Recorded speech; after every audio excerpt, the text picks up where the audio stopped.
What's going on, everyone? Welcome back to the show. So today we're going to talk about the Social Security Fairness Act. Now, I did an extensive video on the Social Security Fairness Act. I'll have that linked at the end of this video so you can check it out. But I want to give you just a brief definition of the Social Security Fairness Act, why it's important, and what's going on in Congress right now when it comes to the Social Security Fairness Act. So it says the legislation proposes to remove two provisions in the Social Security system which currently prevent some public servants from receiving the full extent of their earned benefits. If passed, the bill would repeal the windfall elimination provision and the government pension offset.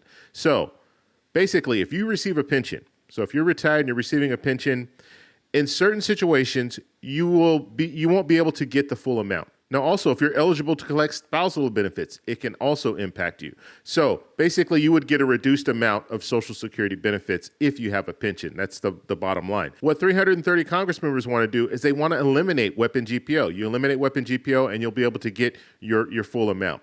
Now, there are pros and cons on both sides, but I'm just kind of giving you an idea of what's going on when it comes to the Social Security Fairness Act. Now, let me show you the latest news when it comes to the Social Security Fairness Act. So Newsweek just put this out, and it says Republicans break protocol to kill Social Security benefits expansion bill. So what is going on here is they have tabled this, and what that means is they've put it on pause indefinitely. Usually when Congress does something like this where they table something, what they're really saying is they're not going to pick it up. And this is a way to kind of keep this from happening.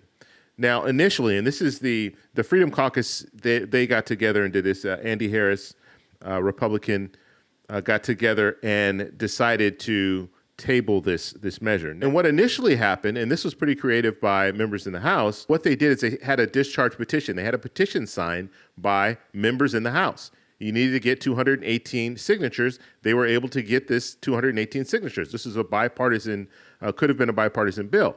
But it doesn't look like Congress is going to take this up before the end of session. So this might be something that they have to kick down the road until January, and then they'll have a new Congress coming in. They'll have to address it at that point. It's really sad, to be honest with you, because it was close. It was the closest that it's ever been. With this discharge petition, they had the momentum to actually move this forward, and they could have brought it to the floor, voted on it, and passed it. At least passed it in the House. Then it would have gone to the Senate, and the Senate would have to decide.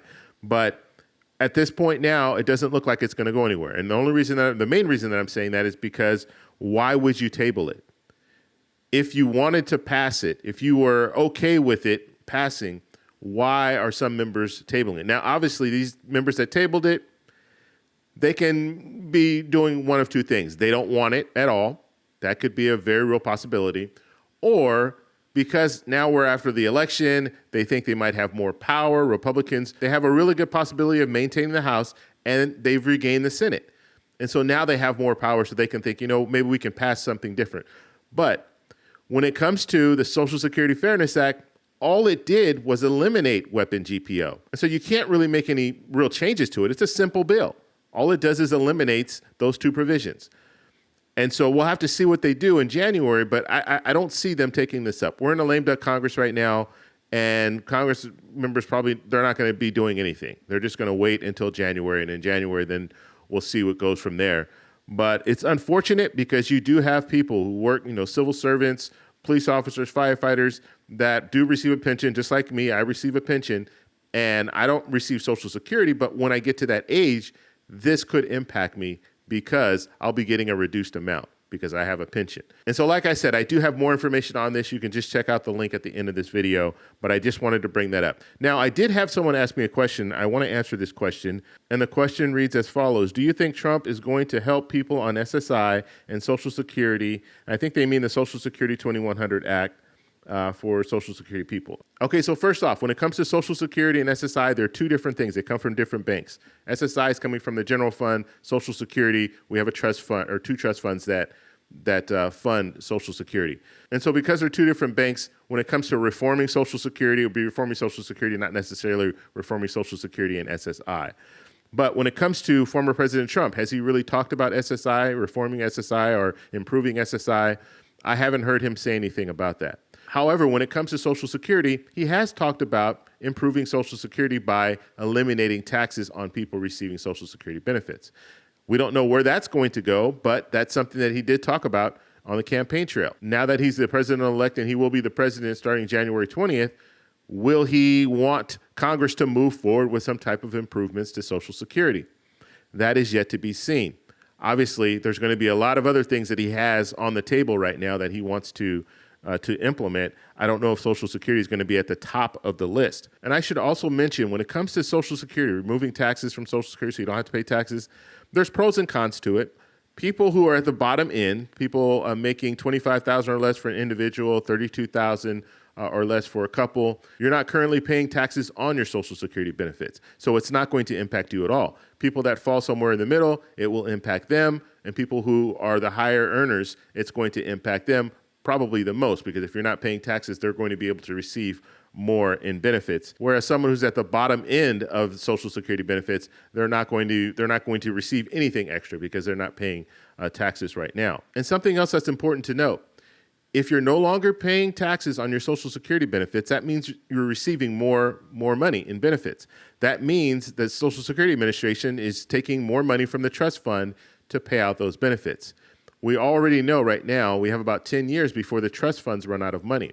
When they run out of money, or hopefully we don't get to the point where they run out of money, because hopefully Congress will do something before then. But if we get to a point where they run out of money, that would be a cut of about 23%. And they're saying even now it could be from 23 to 33%.